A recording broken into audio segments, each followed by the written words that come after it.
Are you struggling for consistency in your sim racing? Does your iRating look like a roller coaster? If so, we have good news for you. The way to get more consistent is to first understand what you're doing differently than the professionals. And VRS is the answer. With our competitive subscription, you will have the telemetry, setups, tutorials, and everything else you need to fully analyze your driving. Our data packs and the ability to compare your driving with the best in the world will show you exactly where to adjust your inputs, change your driving line, and shave seconds off of your lap times. And our powerful and precise Direct Force Pro wheelbase and precision pedals are being used by some of the world's best drivers. All these champions agree that VRS hardware is not just the best on the market, it's also priced well below the competition. So if you're looking to upgrade to direct drive and the best pedals in sim racing, VRS is your answer. If you want to get better, get faster,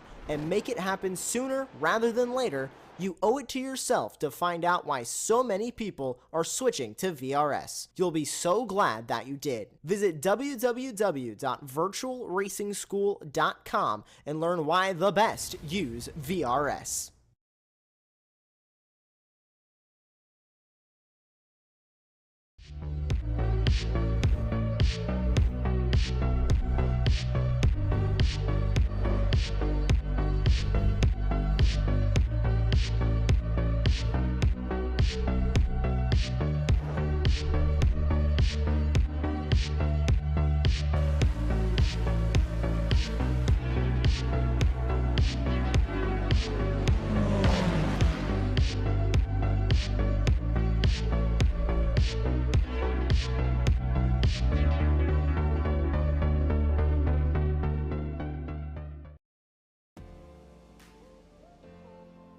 Howdy, howdy, howdy, and welcome to the Elite Euro Road Series. It's shake and bake time here at Road Atlanta for the season finale here on Apex Racing TV. I am Austin. I'm joined by Tim Cox with John Robertson in the broadcast booth, and I hope you all are having a fantastic time. Tim, it's the end of the season, and what a place to end it here at Road Atlanta. Oh, well, exactly. Road Atlanta. The plunging and sweeping nature of this circuit it's always been a favourite among many racers, with the facility used for a wide array of events, and of course it includes professional and amateur sports car race. However, it's sim racing that will be taking to the track today.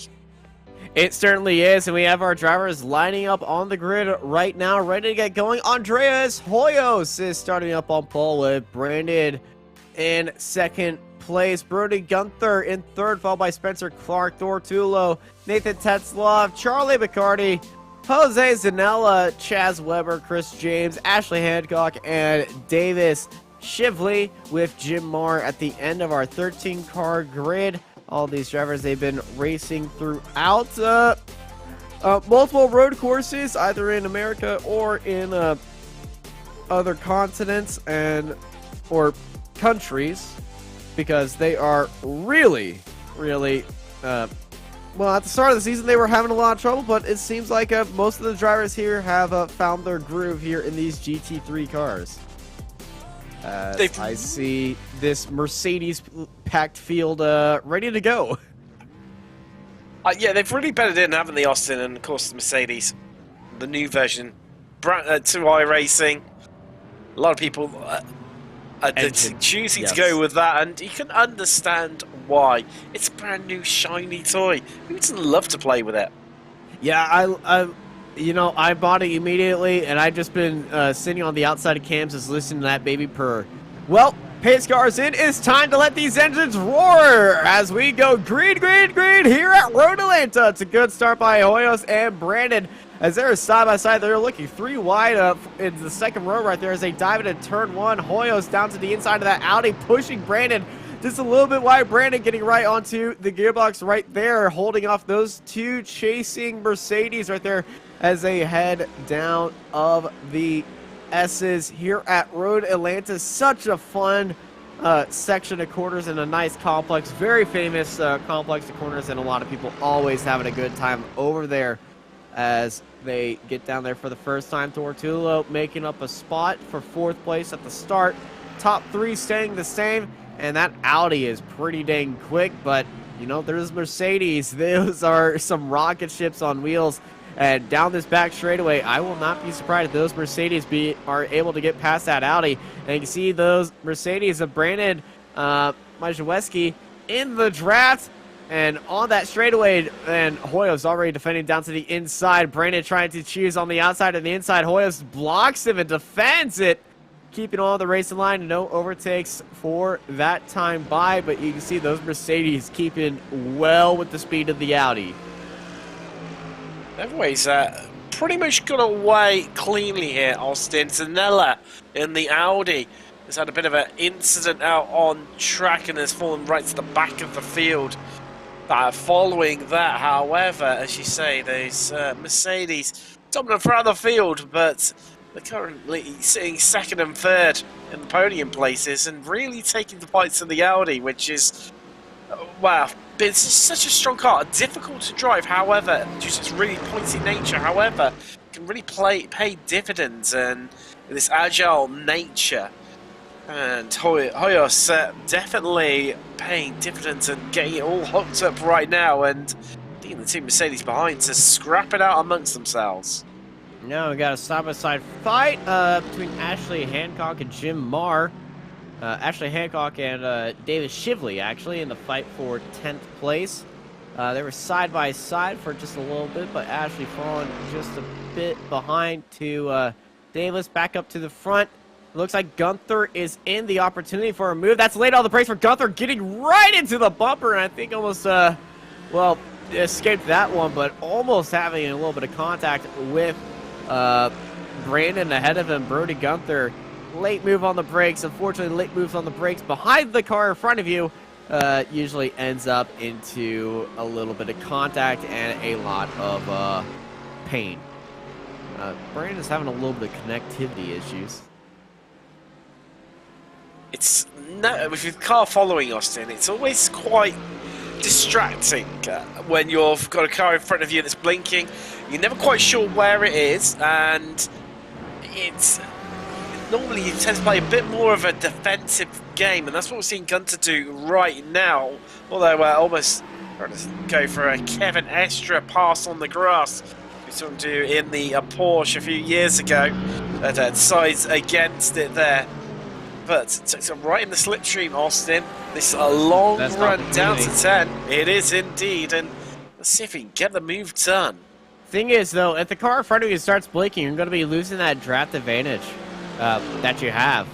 So it's not going to be helping him right there, as Brandon was having a little bit. Hoyos defending down to the inside ahead of him, and Brody Gunther just staying back there as our top 3 still. 1, 2, 3 right there, but beautiful 1, 2, 3 racing right now for our lead of the race. And now Gunther is having the blinking issues. Well, shake and bake. Well, they're shaking and baking their internet providers right there. After this race, Brandon's got a better line down to the inside, and Brandon overtakes Hoyos, heading into turn 1 for the lead of this race. Wow, Hoyos couldn't even. Oh, there's contact in the background. Hoyos crosses over and hits Gunther. Gunther into the wall. Gunther tried to cover to take the opportunity on Hoyos right there, but Hoyos is not having it. Gunther needs to watch out, rejoin the track, and he reeled the car to the left and put it into the wall again. He saw Chris James right there and over eager to rejoin back on the track. Well, left that car in tatters. Gunther tried to cover off, but Hoyos wasn't having it. I think he just came over on Gunther's nose. Well, the best way to know what happened is to take a look at our replay right now. And you can see up ahead, Brandon and Hoyos making that move. Here comes Gunther. Gunther getting a better run right there. Gets all the way out to the grass, and yeah, there's contact right there. I think Hoyos just wasn't expecting him to be there. No, I don't think he was really expecting to Gunther to get that absolutely brilliant run that he managed to. I think Hoyos lifted off when he saw Brandon right there. Just took a easier line. Thing is, though, when you're in a 3-car fight, you're given the advantage to 2 cars, not 2 cars, not 1. Here's the replay of the start. Let's ride on board of Zanella. Zanella, oh my gosh, rocket off the line, immediately going down to the inside, taking one, and was that a tap there, Austin? I'm not 100% sure. I think that's a combination of cold tires. That's an aggressive move down to the inside, and Audi on the brake. Yeah, he just lost on his own. The Audi doing Audi things there. And Mentioned earlier that pointy nature of it. I think when we were going live, Brody Gunther is parked in the chicane. Yeah, Gunther was parked in the chicane when we were going live. There was actually framed in the SDK logo for me. Trying to limp that car back into the pit lane. And, oh, he's hit the grass on pit lane entry! Oh, he's hit the wall too. Well, I think that's going to be an unsafe pit entry right there for Brody Gunther to just salt wound and add a little bit of lemon juice in there as well.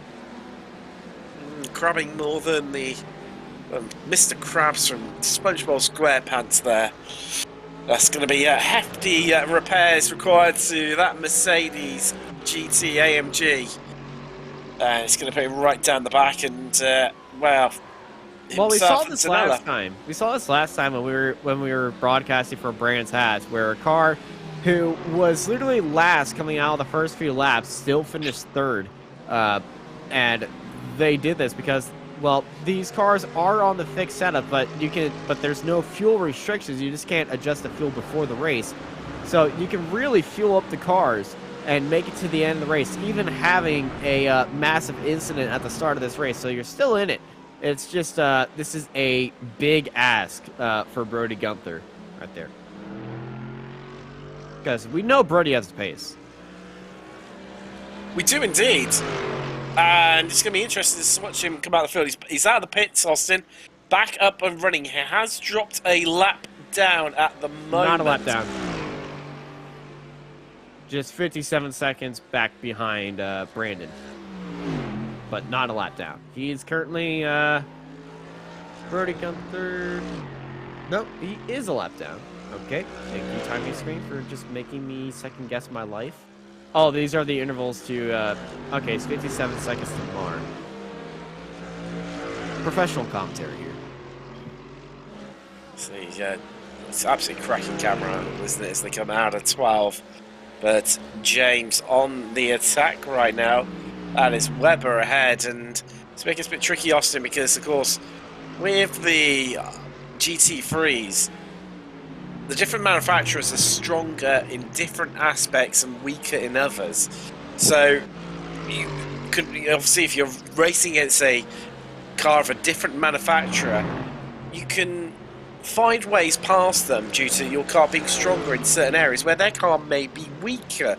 Well, that comes down to the balance of performance. However, when you're up against a driver who's got exactly the same machinery as yourself, this is where it comes all down to the driver skill and making sure you hit all your apex and exits, absolutely smack on to launch yourself, especially on this run, out of 7, down to 10. We've got the best chance of slipstreaming and then slipping up the inside into 10. Are we going to see James do that, or is he going to have to wait another lap? I think it's going to be the latter. Yeah, he's just too far back to really go for that move. There was a late apex by Webber ahead of him, so James going to have a great opportunity diving down to the inside. Definitely had the speed right there, and I think Webber knew that he was not going to have the speed, and he kind of let him by. I think there might have been driver-to-driver communication on that one, because that one seemed kind of worked on. James, yeah, he did, like you say, did pick up the pace relatively easy there, and sometimes it's better off just to allow the car behind you through and then just follow them along. You know, pick it if they're stronger. Don't waste time on battling out with someone that is going to probably end up getting past you anyway. Just let them pass, stick behind them. You can usually pick up some extra light, tips in terms of lines, braking markers, and then use them to drag yourself along to the car in front of you.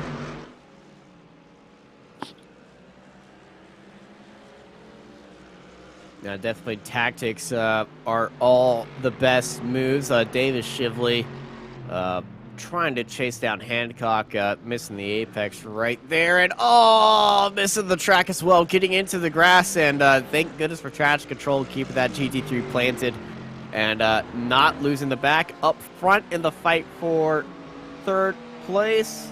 is Thor Tulo and Spencer Clark. Thor having a good time already, up 2 spots. And sitting in third, and that in the only BMW in the field. So here's the lone BMW. The BMW incredibly good over the curbs, Austin.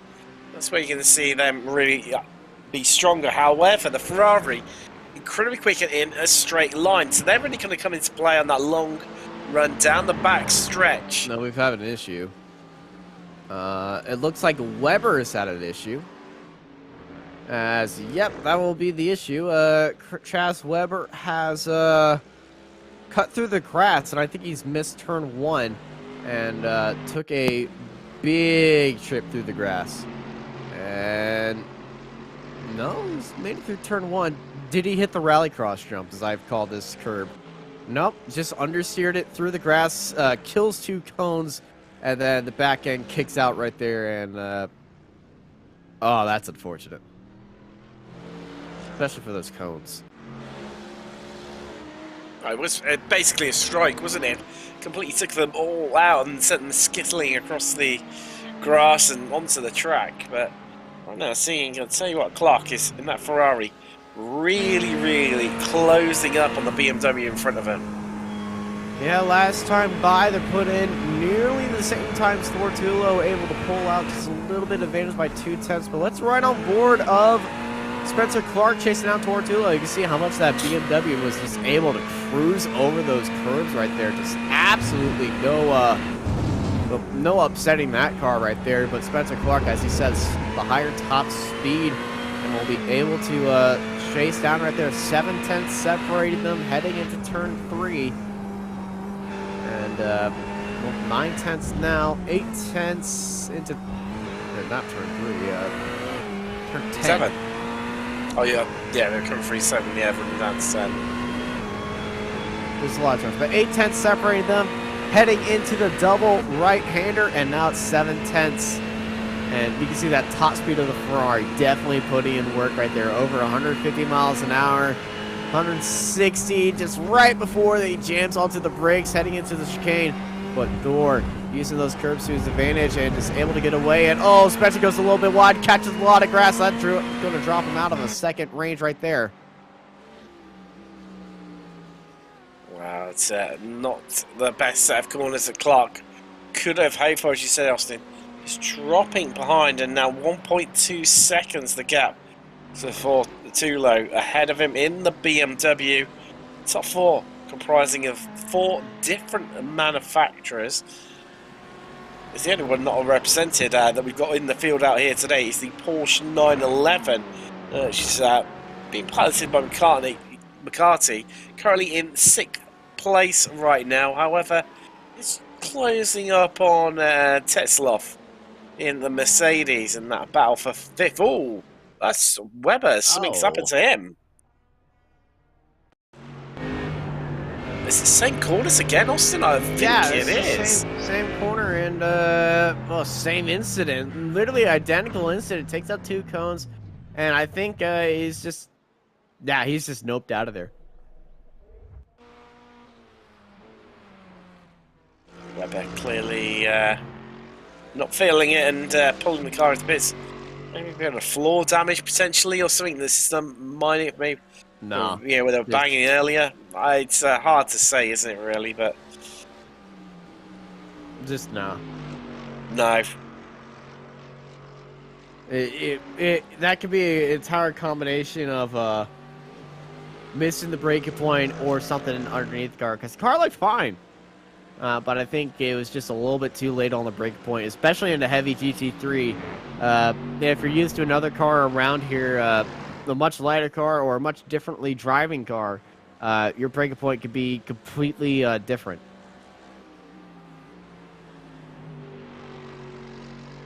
What a convincing lead that Brandon has right now, Austin. Yeah, didn't have pole, but definitely has the consistency over Hoyos after qualifying to just constantly just keep putting in that time, breaking away from the draft, and you know that Mercedes absolutely looking pretty good out there. It's just it's metronomic right now, really in the groove. Got everything absolutely hooked up. That's why he's pulling away from Hoyos and the Audi behind him, and you can really visually see the gap there. As they come across the line, let's see what the difference in times were. Well, I'll tell you, interestingly, Hoyos just going fractionally quicker last time around by 11/100ths of a second. So nothing to really make any dent into that lead. These two trading very, very similar lap times across the last 3 laps. Yeah, lap time is on point right there, that 19.225. Just losing a little bit of time to Hoyos, but Hoyos and Brandon, both of them putting in identical lap times, but that Mercedes, I believe, has the advantage on that Audi. And the place where that Mercedes has the advantage is definitely on the straightaways. And I gotta say, that thing is an orchestra on wheels if you love engine noises. It's that dirty 50 cal soundtrack that Mercedes just does so well, and the side exit as lost as two, just to round things off. Oh yeah. Yeah. Give it to us, John. Oh yeah. That's a soundtrack right there. Do you have a crank it up thing on? We need to have crank it up, just for the Mercedes. It's definitely the best sounding of all of the GT3s. I'd probably go, my second one I'd say would be the Porsche, and then third, it's like a bit like choosing between children really, but I would probably go for the Ferrari. Ooh. Interesting choice. I would have said the Lamborghini. Slash Audi, because exactly the same engine. Yep. Ford.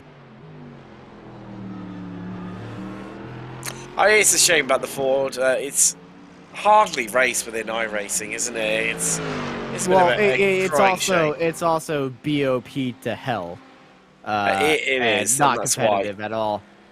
Come on, iRacing, give me something nice.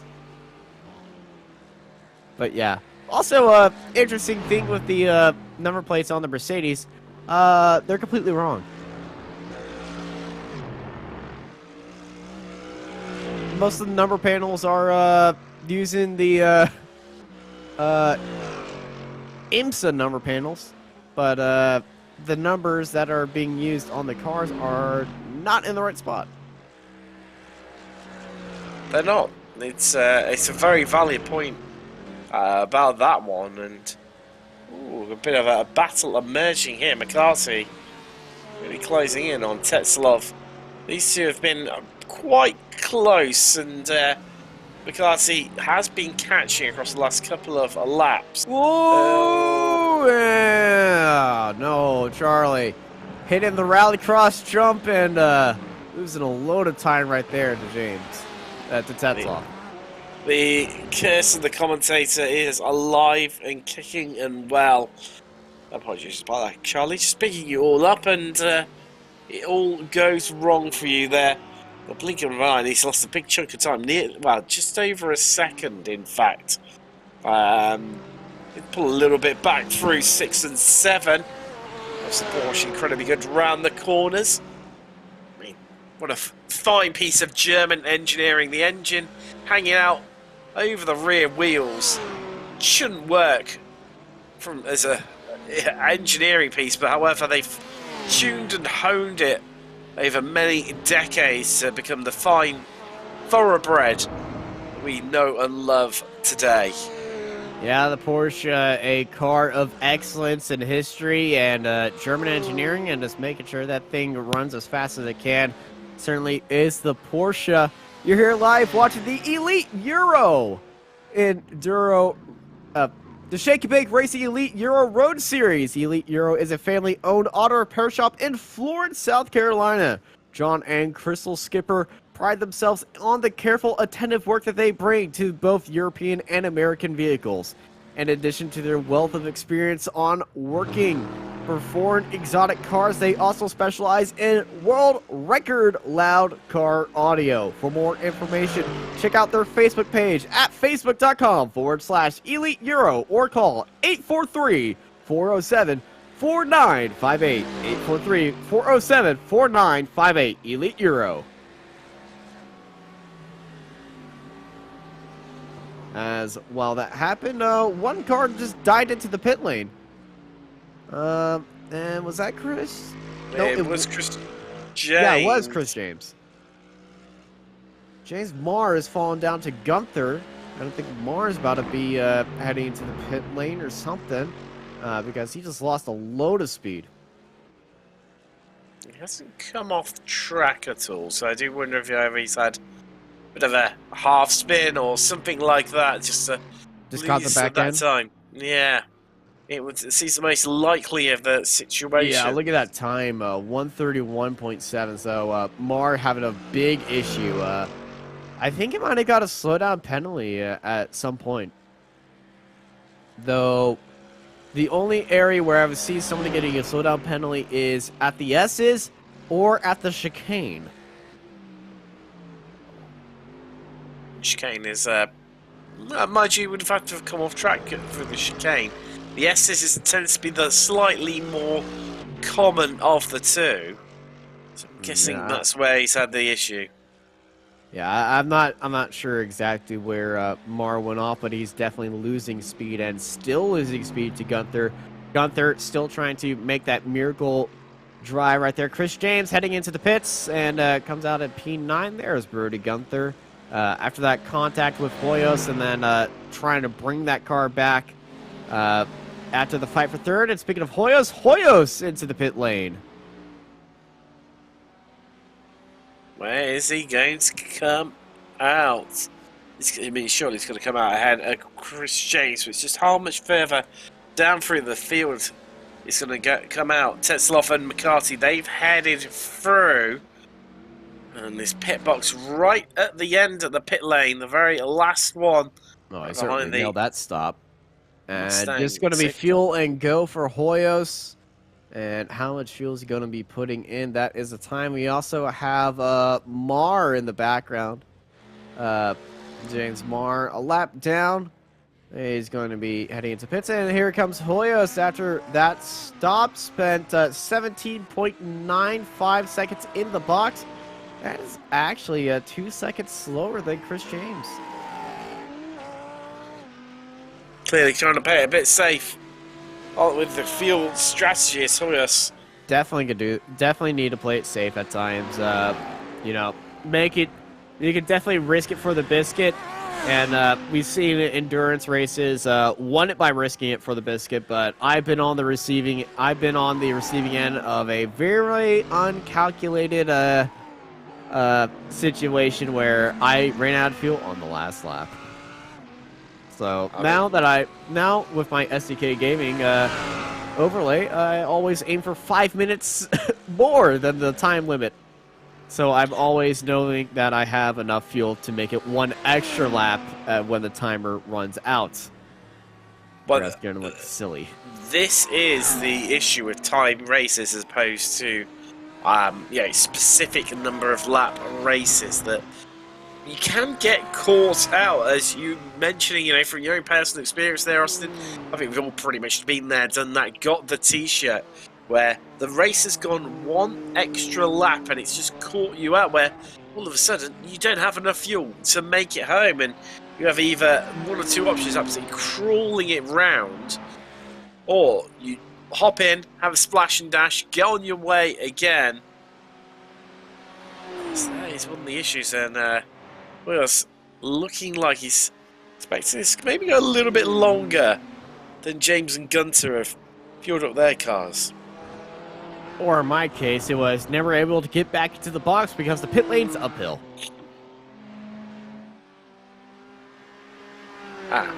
Slight issue then. Is a pain.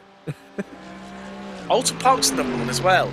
If you've got one of the very first pit boxes as you come in, you have to basically bring the car to an absolute standstill before you throw a right almost immediately, straight after the pit entry wall on the right-hand side. Are we going to start talking about very bad pit entries and very bad pit boxes? Because Ulta Park definitely takes the cake for the worst pit box to have. Hancock heads into the pits as Hoyos passes them for 6th place. Ashley Hancock for Swamp Fox Motorsports. I gotta say, of all the driver photos I've seen here on Apex Racing TV, this one is probably top 5. It is a top-tier photo, isn't it? That is, I believe, a Flintstone. Though I have no idea where they are. And when I first saw that, I thought they were taking a photo in the bathroom dressed as Fred Flintstone. Yabba dabba doo. I was trying to throw in some sort of pun there, using Yabba Dabba Doo and, you know, about them having a great time. It's, Tetzloff, and it's a race into the pit lane. Tetzloff and McCarty, well, nose to tail into the pit lane. And there's still nose to tail, and, oh, Charlie McCarty, you see the flash on the lights, not happy about that. I think they were going to go slower, break a little bit later, heading into the pits, and well, Tetzloff just held them up right there, and definitely not happy. They pretty much stop on the dime. So are we going to be seeing McCarty take a little bit less fuel and jump Tetzloff coming out there, because collision is going to be off in the box as Hoyos passes both of them right there. Who's going to be winning? And it's going to be Tetzloff. Getting away first. Tetzloff staying in the box for 16 seconds, and Charlie McCarty. Oh no, Charlie! Oh, I think Charlie's got a speeding penalty into the pit lane. Well, I did wonder, Austin, because it seemed like he was speeding up. Oh, that's Jim Moore. That is one beat up Ferrari. Is that it? That's no, it's between that's the 6 and double 7, right-hander. That's the double right-hander. As when we looked away, all top 3 have gone into the pit. Oh, that's actually, yeah, the entry to there's a bam. He's just hooked that inside line, hit the curb in the grass, as there is Brandon into the pits, Thortulo, and being followed by Clark. And Clark and Thor was kind of racing each other down pit lane. And, you know, that might have held up Thor just a little bit, but Brandon gets out of the pits. Hoyos, first car in the pits, as he sees everybody else in the pit lane. Thortulo and Clark heading out of the pits, but Brandon's cleared him. Where's Thor compared to Hoyos? There is Thortulo. There is Hoyos. They're going to be side by side coming out there, and Hoyos keeps 2nd place, but he's lost a boatload of time compared to Thortulo. As let's ride on board of Thor as he's being held up by, is that Clark up ahead? It is indeed, Austin. That is, sorry, it's Jim Marr. That is the 58. That's Jim Marr in that Ferrari. That's holding up Hoyos even more in that Audi, and this is great if you are Thortulo. 1, 2, 3, all different makes, and that BMW. Oh, that BMW wants some Audi dinner right there. But it definitely could fit the Audi inside of it. It would dwarfs it, pretty much. A little bit reminiscent of the BMW M8, and well, that was in GTE, and the M6 GT3. Two absolutely behemoths of GT cars. Yeah, especially the M8. It was, I always used to, stand head and shoulders above the rest in terms of its size. And let's, even the old Corvettes, that was, not exactly small. And then you put them next to the prototypes as well, and it really did showcase the true size of the machinery. Absolutely. We got a replay for Spencer Clark. Liz is, right behind him, trying to chase down. And I think they just a little bit too much mustard, and they're going to be checking out the drift circuit. Kept it out of the wall, though, and that's the crucial thing. Yeah, crucial thing, kept it alive. Also, one thing, the Audi, I don't know why, but looking at the Audi, it kind of looks like an RC car. Mainly because of the antenna sticking straight up out of the roof. Also, that antenna is massive. It is massive, isn't it? It's the Audi runs a much longer one compared to the others, but wow. And Hoyo's taking it defensive into the chicane. This could be a good switchback opportunity if you're Thor Tulo. Get them speed off the exit. Yeah, Thor's got a lot of speed heading out of there. Could be able to make that jump heading into turn 1. They get the better line. Or is Hoyo's going to defend down to the inside? No, they aren't. Is Thor going to look down to the inside? No, not at all. But definitely had the speed right there to make a opportunity behind that Audi, and that Audi is very responsive at the turns. As Thor, that BMW is very responsive over the curbs. I don't blame him because that BMW is so massive that any disruption will just carry momentum and not be understated at all. As this is Brody Gunther having a drag race with Shively down the back straightaway. Gunther just getting ahead of Shively and clearing him right there and crossing it over the nose for 9th. Lovely little move there, Austin. Down into turn 10. Always textbook, you could say, and now Gunther, what can he do? Get the hammer down, look to pull away from this fellow Mercedes driver. And you can see McCarthy, I mean, he's within catching distance, isn't he? And I'm pretty sure Gunther can, let's close up on these latter stages. I mean, we've got, 12.5 minutes left. Back end kicked out of Hoyos on the entry of that chicane. Lost a little bit of speed right there for Thor Tulo. As Thor's chasing him down. Another lap in there. Thor just filmed the mirrors. Not too far away to make that move work, but this is definitely the fight we want to see. The fight for second place. Hoyos versus Tulo. Audi versus BMW. And you can see how much curb that Thor is taking right there. Definitely more comfortable over the curves than Hoyos. And Hoyos, that back-ended Audi is definitely get a little bit loose and easier to lose control in that Audi compared to that BMW. It is, but that also equally makes it turn in a lot better compared to the BMW. So, again, there's pros and cons to driving the cars, as we spoke about before. And the trouble is, Austin, with these cars is that, easy to get in and just have a good drive around in, but really hard to master and extract these last bit of time out of the car, the lap time.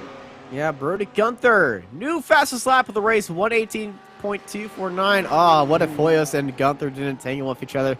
Probably looking at a 3-car fight for second place or maybe for the lead.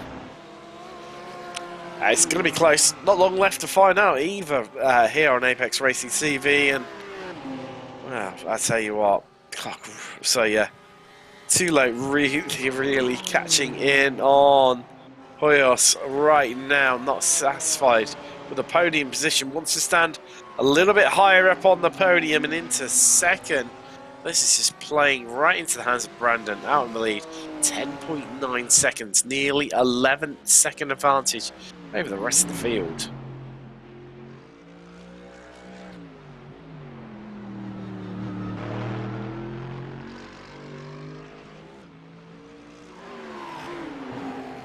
So closing up right now. I'll tell you what, Tulo on to Hoyos.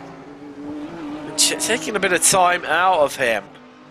Been trading similar lap times, but just Tulo just making up for it exactly where it counts and paying dividends for him. But it's the late great Murray Walker said, catching someone is one thing, but getting past them is something completely different altogether. And Tulo can has a bit of a look. Yeah, that is a big look, and they're definitely going to go for it. Would have been a daredevil dive down to the inside. But Thor just letting Hoyos know, hey, if you leave me the opportunity, I'm going to go for it.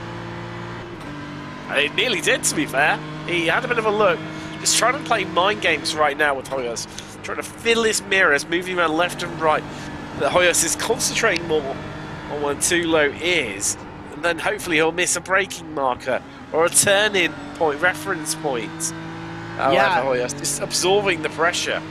Yeah, it's a very good tactic to fill the mirrors of the car ahead, because when they start looking behind, the opportunity for mistakes is definitely going to increase as Thortulo takes a wide line. Jumping over the curves, running onto the access road of the semi-oval short circuit here at Road Atlanta. It's not on iRacing, but I have seen it used in real life for drift events.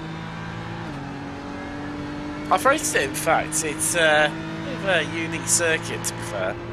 I'm talking about the short that just covers the... Yeah, turn 6, 7, and... Yeah, not the halfway short.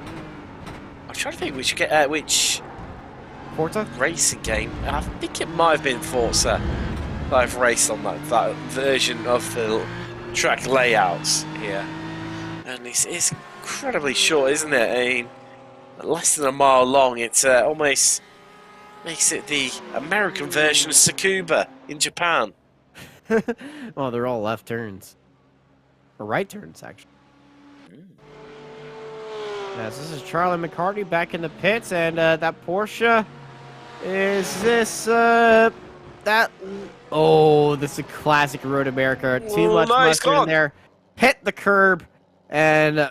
oh, that was just a slide and parked into the wall right there. As this is Thortulo. Ooh, putting in a lot of pressure on Hoyos right there on the run-up towards that double right-hander, and coming out of it, Thortulo.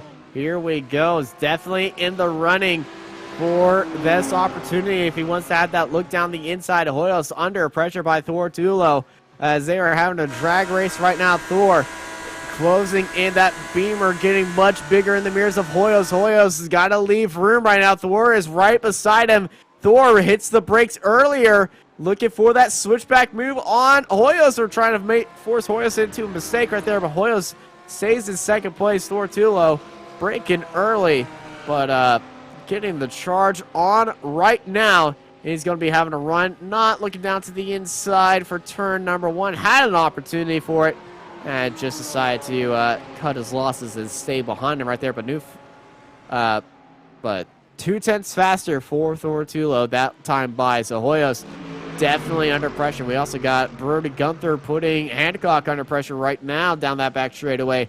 Hancock and Gunther side by side. Gunther went into the pits at the end of lap 1 and trying to keep that car going on right there. Has the move made around the outside. Gunther up into 7th place. And, oh, this is literally the same story that we saw last time by. Hoyos taking a much tighter line. Thor taking a much wider line on the first part. 0.3 separate them right now.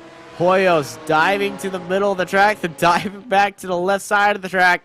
He's got to watch that weaving right there, but 0.1 separates Thor. Thor looking down to the inside of the track.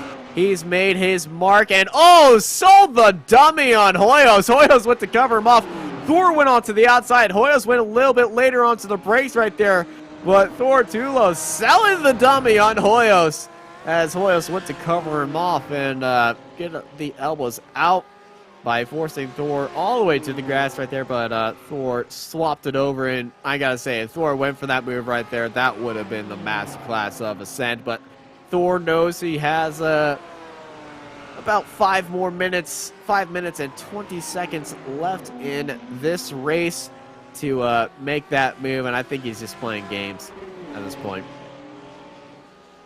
It's very much that way, Austin. And interestingly, into turn 10, he has a couple of options as to how he plays that. He can either keep the car right around the outside, that would give him the inside. Wow. Hoyos is much slower coming out of the S's. And I think it's because of the curbs at the exit. That BMW can just absolutely smack that massive curb at the exit. And Hoyos just can't hit that as hard as Thor can. And Thor, oh, well, now Hoyos is resorting to weaving down the straightaway. Some leagues that is okay, but I know most leagues frown upon it.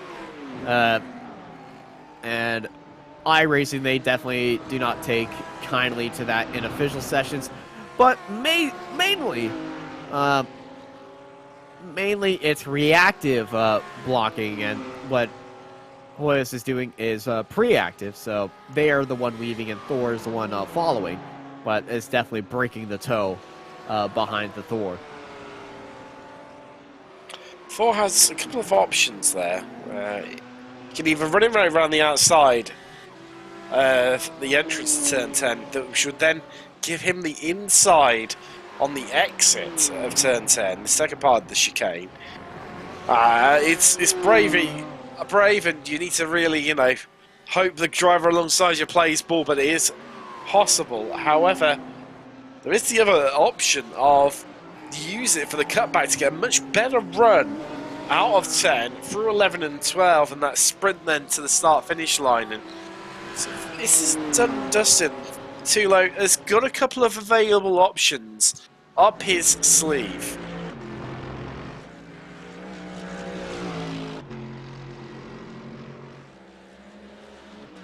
What a lead Brandon has. 14 and a half seconds over his closest rival. Yes, there's been a mistake early on, which is separate out our lead group. However, it's just been commanding from that point onwards, and the more that Tulo keeps battling with Hoyos, this gap is just going to continue to grow and grow and grow here. The last few minutes left of not only this race, but the season. Now, last race of the season, definitely want to put it home right here. Brandon definitely putting his best foot forward right now with a massive 15-second lead. And it's also being held by that fight for second place is also going on. Fast lap of the race goes to Bruder Gunther so far at the 1:18.2. After that incident on the first lap, it's definitely wish that this race didn't go that way for him. Brandon, though, he's got a few minutes left. I would say 3 more laps to go here at Road Atlanta. Needs to concentrate on bringing it home now. Doesn't need to push. He's got so much time left in the bag. He can afford to pretty much lose 7.5 seconds per lap and still take the checkered flag. There's 2 minutes left now, Austin. He's just going to get around this lap, and then it'll be on to the white flag next time around. Oh, and Hoyos defending down to the inside after getting a bad run coming out of the final corner. Thortulo, Hoyos side by side heading into turn 1. Hoyos going down low and able to stay ahead of Thortulo, but Thor right on that Audi right there. And Thor had an amazing run at that time by. Could have had the opportunity for that overtake. And Hoyos, I think he knows that Thor has the speed and the confidence right there. And Hoyos taking a lot of curb on the corner entry. And here comes Thor. Thor has the run right now. They're going to be side by side. Hoyos and Thor. And Hoyos getting the elbows out, forcing Thor to go a little bit wide on the entry of that corner and forcing Thor to back off right there. Hoyos having to get the elbows out, and not the first time we've seen Hoyos get the elbows out and returning back to the weaving. Tulo's starting to run out of opportunities and time here now, Austin. Oh, we got a lap car! Oh, I thought the lap car was in the grass coming across the track, and that backed out Thor right there, but yeah, opportunities dwindling as there's a white flag. 1 more lap to go for Brandon, Hoyos, and Thortulo, your top 3. 1 lap to go. Can Thor make this one count? Needs to find a way out here, Austin. Needs to time this one to perfection, where he's been sizing up Hoyos for the last few laps. Needs to find that clinical, defining move, and not necessarily getting the best of exits there. Looking to build up momentum, build up the speed, close the gap. That's a 4/10 of a second. You see that BMW working overtime across the curves right now. You get the feeling just maybe that's a little bit too far back to mount an attack. You can take something big and brave into turn 10. Yeah, and Hoyos going to be using everything to his advantage to stay ahead of Thor. And, he's got half a second right there. And I definitely can guarantee you that he's going to be weaving down that straightaway to stay ahead of Thor right there, as nobody can hold back Brandon, as Brandon Mike Zaweski takes the win and the final race of the season here at the Shake and Bake Elite Euro Road Series. And Hoyos staying ahead of Thor Tula right there. Thor using everything he can in the curves, but it's going to go to Andreas Hoyos in second place. Thor Tula finishing off in third. Separated by 2/10 across the line. Clark finishes home in fourth place. Tetzloff 10 seconds behind him, looking for fifth right there. And Hancock and Gunther having a race in seventh place. Gunther has dropped off the pace. I think Gunther's out of fuel.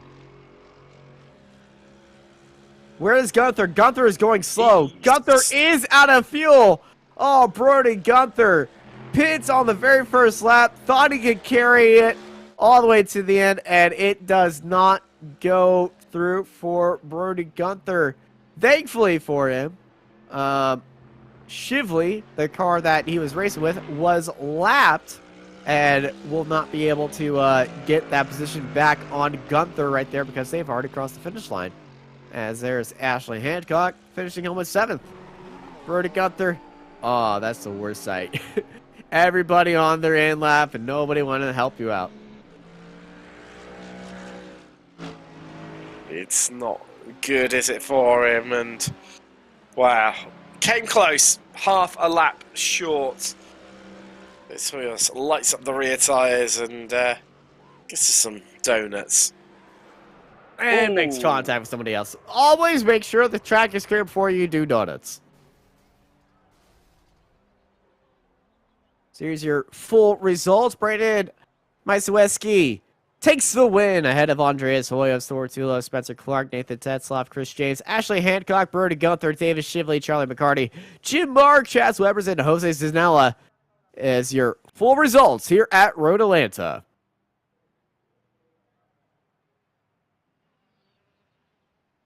Tell you what, Austin, some absolutely epic action out on track.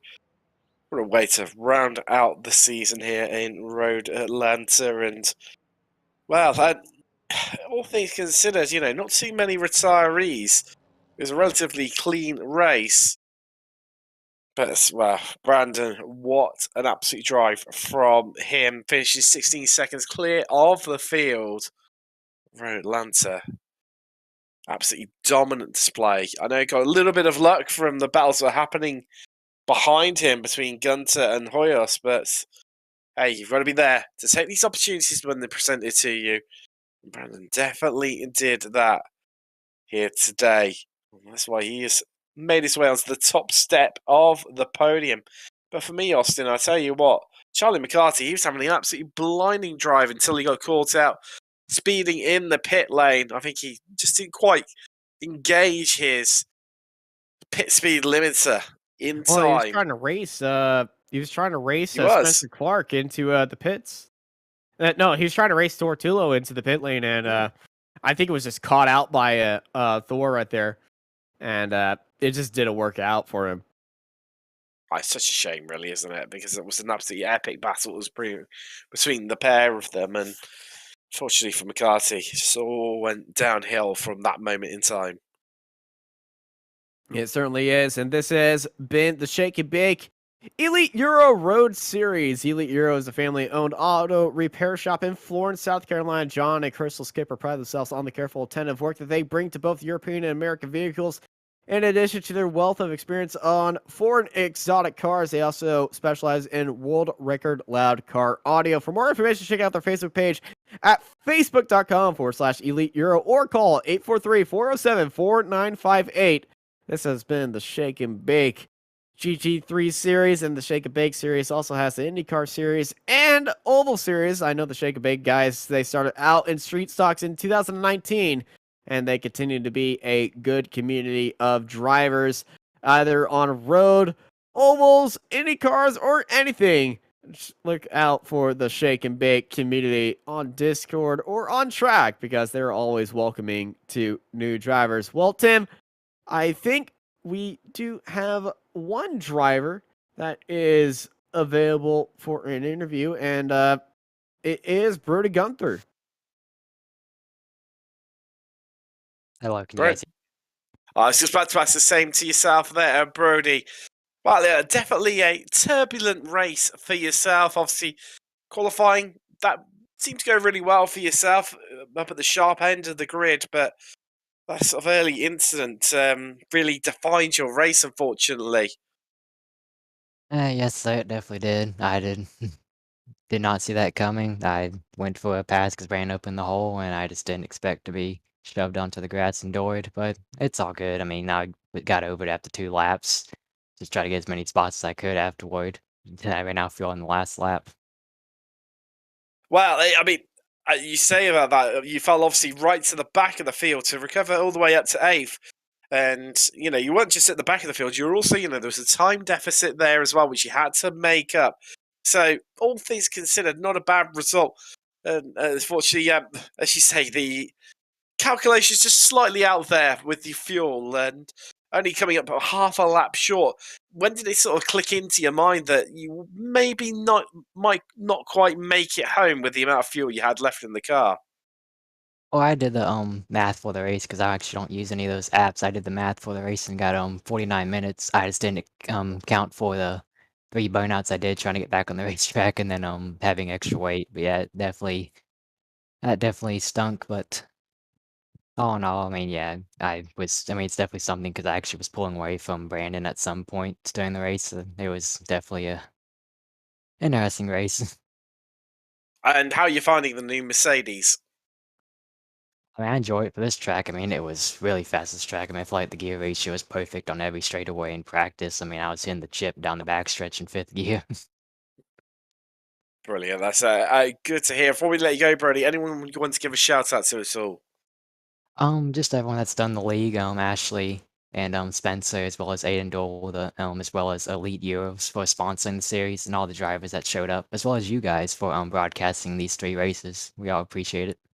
It's great racing out on track. It's always an absolute pleasure for myself and Austin. That's Brody Hunter, who finished 8th here today at Road Atlanta.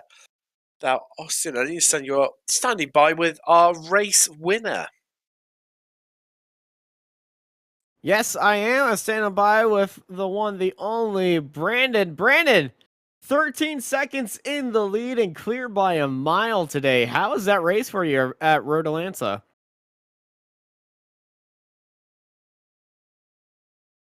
Brandon, this is Austin in the booth. Do you copy?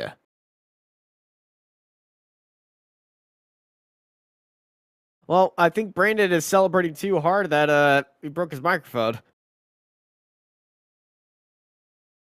That is unfortunate. So Brandon, unable to get the microphone working, but I can certainly say that they had a fantastic performance here at Road Atlanta. Thank you, everybody, for joining us here at Road Atlanta for the final round of the Shake and Bake Elite Euro Road Series here in these wonderful GT3s. Here on Apex Racing TV, I've been joined by Tim Cox and John Robertson in the production booth, and I'm Austin Knight, and I hope y'all have a good night. Are you struggling for consistency in your sim racing? Does your iRating look like a roller coaster? If so, we have good news for you. The way to get more consistent is to first understand what you're doing differently than the professionals. And VRS is the answer. With our competitive subscription, you will have the telemetry, setups, tutorials, and everything else you need to fully analyze your driving. Our data packs and the ability to compare your driving with the best in the world will show you exactly where to adjust your inputs, change your driving line, and shave seconds off of your lap times. And our powerful and precise Direct Force Pro wheelbase and precision pedals are being used by some of the world's best drivers. All these champions agree that VRS hardware is not just the best on the market, it's also priced well below the competition. So if you're looking to upgrade to direct drive and the best pedals in sim racing, VRS is your answer. If you want to get better, get faster, and make it happen sooner rather than later, you owe it to yourself to find out why so many people are switching to VRS. You'll be so glad that you did. Visit www.virtualracingschool.com and learn why the best use VRS.